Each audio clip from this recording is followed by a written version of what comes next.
Mes amis, l'Union des Églises protestantes d'Alsace-Lorraine a choisi comme thème de l'Avent cette année une phrase qui me parle beaucoup depuis le début de l'Avent, donc depuis 2 semaines. Certaines lumières nous éclairent longtemps. Certaines lumières nous éclairent longtemps. Il me semble que c'est un petit peu ce dont il est question dans les 2 lectures que nous venons d'entendre. Dans la lecture que Josiane vient juste de lire dans l'Évangile de Jean, bien sûr qu'on nous présente Jean comme un personnage lumineux dans une époque troublée pour le peuple juif. Il a été sûrement lumière pour ses contemporains, puisque son histoire continue longtemps après sa rencontre avec Jésus, jusqu'à sa mort, exécuté sous l'ordre du roi Hérode, et puis même après, il a eu des disciples pendant plusieurs dizaines d'années. Il a été lumière pour ces gens-là, une lumière qui a duré. Il a surtout été une lumière pour Jésus. Quand Jésus est venu au baptême de Jean, il a reçu une illumination qui a absolument chamboulé toute sa vie. Lui qui était probablement jamais sorti de l'atelier de menuiserie de Nazareth, voilà que sa vie a changé de tout au tout. Et il a, d'une certaine façon, précipité vers sa mort précoce. Et cette lumière qu'il a reçue dans sa rencontre avec Jean-Baptiste, qui annonçait le premier, la venue du règne de Dieu, tel que Jésus a repris, en fait, a mis au cœur de sa nouvelle vie. Cette lumière, elle a duré longtemps pour lui. Quand on pense au témoignage que Jésus lui rend à Jean-Baptiste, 2-3 ans peut-être après son baptême, on voit avec quelle profondeur il avait été marqué par ce prophète. Vous avez peut-être remarqué aussi comment l'évangéliste insiste pour dire ce que Jean n'est pas. Il n'était pas la lumière. Je ne suis pas le Christ. Je ne suis pas Élie. Je ne suis pas le prophète. Et puis c'est repris encore une fois par les pharisiens qui disent « Mais si tu n'es ni le Christ, ni Élie, ni le prophète, qui donc es-tu » Ce qu'il n'est pas. C'est comme si Jean ne veut pas attirer l'attention sur lui. Il est un témoin de quelque chose d'autre. Il est le témoin de la lumière. On ne regarde pas la lumière. La lumière nous permet de voir autour de nous.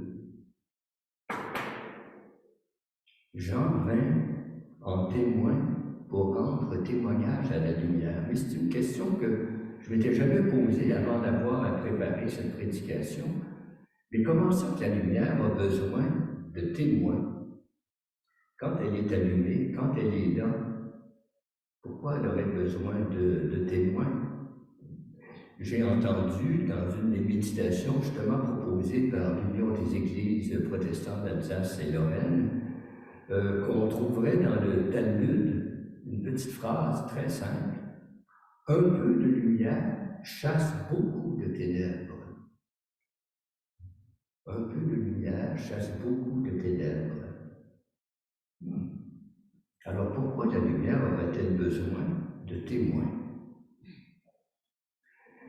Il m'est venu 2 éléments de réponse que je ne vous présente pas de façon dogmatique, pas du tout, que je vous propose. La première, c'est qu'on lit dans le prologue de Jean, le texte par lequel nous avons commencé, le Verbe vient dans le monde et il illumine toute personne dans le monde.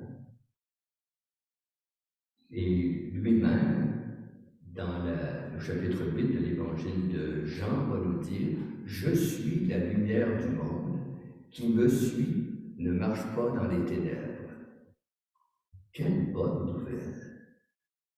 Ça m'a rappelé un moment lumineux dans ma vie de jeune adulte. Je passais à Istanbul, à l'entrée de l'église Sainte-Sophie, qui était à ce moment-là un musée depuis que la loi de laïcité avec Atatürk dans les années 20, mais qui est maintenant, comme vous savez, redevenu une mosquée. Et alors, à la porte, ça doit être couvert maintenant, mais à l'entrée, au-dessus de la porte d'entrée de cette immense église, il y a une mosaïque très ancienne qui représente le Christ qui tient un livre à la main. Et sur le livre est écrit en grec « La paix soit avec vous, je suis la lumière du monde ». Extraordinaire. Être accueilli dans un endroit avec une parole pareille. « La paix soit avec vous, je suis la lumière du monde ». C'est notre foi, nous chantons de bien des façons dans nos cantiques. Jésus nous apporte la lumière, Jésus est la lumière. Mais la mort de Jésus nous a privés de sa présence. Nous n'avons accès à Jésus désormais que par des témoins qui nous ont laissé les évangiles, des témoins qui nous ont laissé les traces de l'évangile à travers les lettres apostoliques, et puis au fil des siècles, d'autres témoins, humbles ou plus connus. Deuxième piste, pourquoi la lumière aurait besoin de témoins, c'est que la lumière dont on parle ici, c'est une lumière sur Dieu lui-même. Donc, encore une fois, le prologue de Jean nous dit « Dieu, personne ne l'a jamais vu, mais l'unique qui est dans le sein du Père nous l'a raconté. »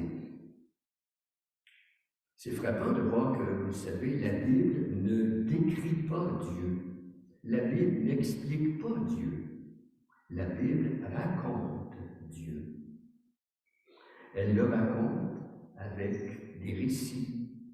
Elle le raconte avec des images. Et une de ces images, si nombreuses dans la Bible, c'est l'image de la nuée, l'image du nuage. C'est une belle image, parce que le nuage il est perceptible, on le voit, mais en même temps, il est insaisissable. On ne peut pas le mettre dans une boîte, on ne peut pas le mettre dans une bouteille. Belle image de Dieu qui se laisse deviner, mais qui est insaisissable, qui est presque immatériel. Ben voilà, une façon de parler de Dieu, c'est de parler de quelque chose qui fait de l'ombre plutôt que de la grande lumière. Lorsque Salomon inaugure le temple de Jérusalem en disant « Voici le lieu où Dieu va résider », on nous dit « Un grand nuage a rempli le sanctuaire ». Et Salomon s'est écrié « Le Seigneur a choisi d'habiter la nuée obscure ». C'est un thème qui traverse les siècles. Lorsque, au XVIe siècle, Jean de la Croix, un Espagnol, essaie de raconter à sa façon son expérience intérieure, son expérience spirituelle, il écrit un très très long poème qui s'appelle « La nuit obscure ». Et il montre comment son cheminement spirituel, son expérience de Dieu, c'est d'avancer dans une nuit de plus en plus obscure. Et dans un plus court poème, qui est très beau aussi, que vous trouvez plus facilement sur Internet, il décrit aussi son expérience et chaque petit couplet se termine en disant « Mais c'est de nuit ». Alors quand nous côtoyons la lumière de Dieu, nous sommes toujours dans ce qu'un auteur du XIVe siècle a appelé un nuage d'inconnaissance. Et Thomas d'Aquin, un des grands théologiens catholiques, catholique dans ce temps-là, il n'y avait pas de différence entre catholique et protestant, un grand théologien chrétien, disait « Nous vivons avec Dieu comme avec un inconnu, tamquam ignoto » en latin, comme il dit. Mais voilà pourquoi la lumière a besoin de témoins, a besoin de personnes, parfois d'événements, qui nous parlent, qui nous disent que c'est présent, que cette lueur mystérieuse est suffisante pour notre esprit pour avancer. Nous en avons besoin particulièrement dans des moments historiques sombres, noirs, avec des gros nuages sur nos têtes, des nuages d'orage qui annoncent du mauvais temps. Et c'est exactement ce qui se passait au temps où Ésaïe a écrit le texte que Josiane nous a lu il y a un instant. On en était à la deuxième génération en exil à Babylone, et les personnes n'avaient plus aucun espoir. Ils voyaient leurs enfants s'assimiler à la culture ambiante. Il n'y avait aucun espoir de revenir un jour dans leur terre, de pouvoir reprendre leur tradition. Et c'est à eux que ce prophète s'adresse. Eux, puis il les identifie très bien dans le texte. En fait, ça passe vite quand on fait la lecture, là, mais ce sont les humiliés, des cœurs brisés, des gens sans importance, des captifs, des prisonniers, des gens pour qui la vie est devenue sans saveur, des gens pour qui la vie ne réserve rien de bon, des gens qui ont perdu courage, qui ont un peu perdu l'estime, qui doutent d'eux-mêmes. Oui, dit le prophète, oui, il y a devant vous de la joie, il y a devant vous de la guérison, il y a devant vous de la libération. Il y a une lumière au bout du tunnel où rentre votre vie. Et cette lumière, elle est divine.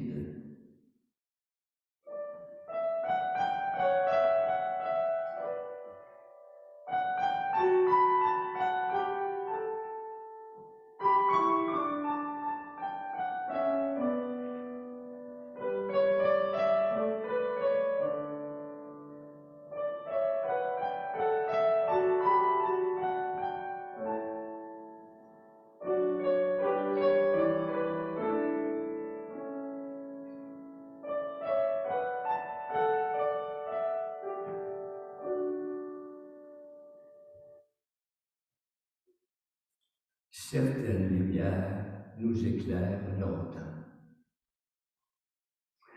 Depuis que j'ai lu cette phrase, je l'ai entendue aussi parce qu'il y a des vidéos sur ce site, j'ai retrouvé dans ma propre vie des personnes qui ont brillé dans ma vie.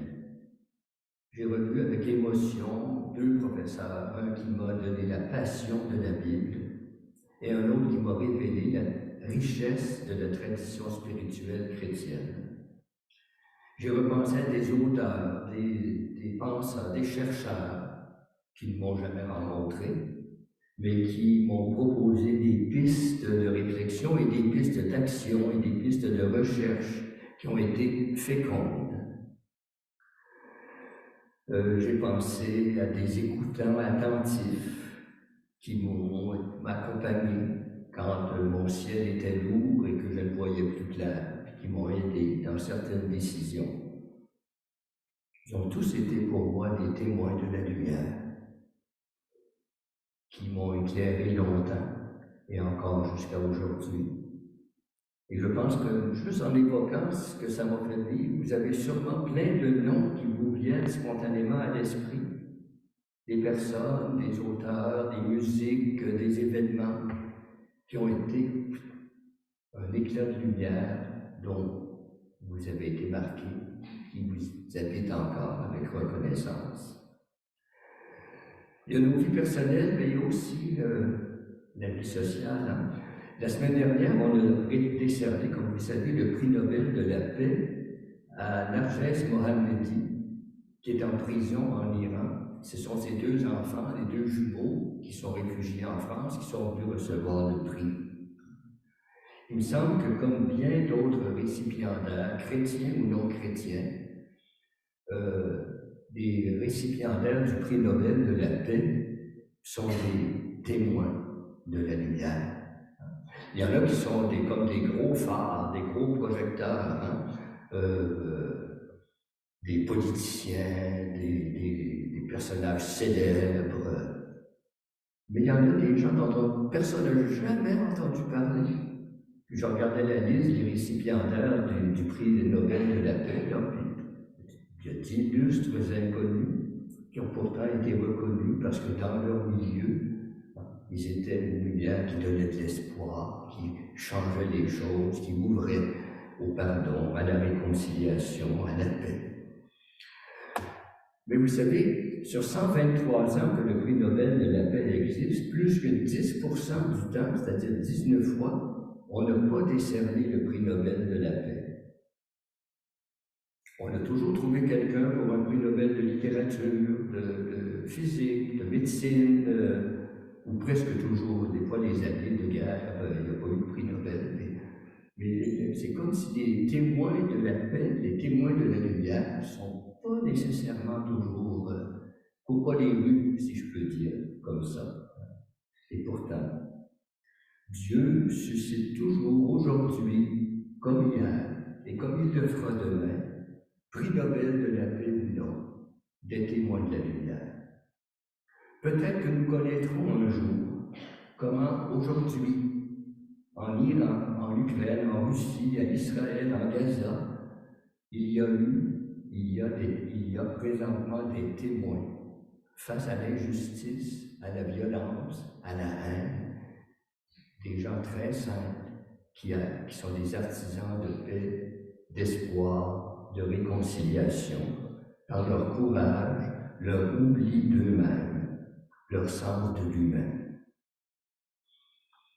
Alors bien sûr, pour conclure, nous aussi, nous sommes invités à être des témoins de la lumière, à rendre témoignage à la lumière. Nous ne sommes pas le Messie, nous ne sommes pas Élie, nous ne sommes pas le prophète, nous sommes qui nous sommes, là où Dieu nous a placés. Et dans la nuit des crises sociales, écologiques, religieuses, internationales, nous avons une parole, nous avons le Seigneur qui nous empêche de sombrer dans le défaitisme, dans la déprime ou dans la résignation. Nous sommes sur le point de célébrer Noël, où Dieu se fait l'un d'entre nous. Ce n'est plus l'obscurité pour le pays qui était dans l'angoisse, nous dit Ésaïe. Le peuple qui marchait dans les ténèbres a vu une grande lumière, une lumière qui éclaire longtemps, qui éclaire encore en 2023, au seuil de 2024. Nous aussi, quand nous racontons à notre tour Dieu à travers nos vies et parfois nos paroles, nous pouvons être des lumières qui éclairent longtemps, parce que c'est notre foi dans la vie, dans la mort, dans la vie au-delà de la mort. Nous ne sommes pas seuls. Dieu est avec nous.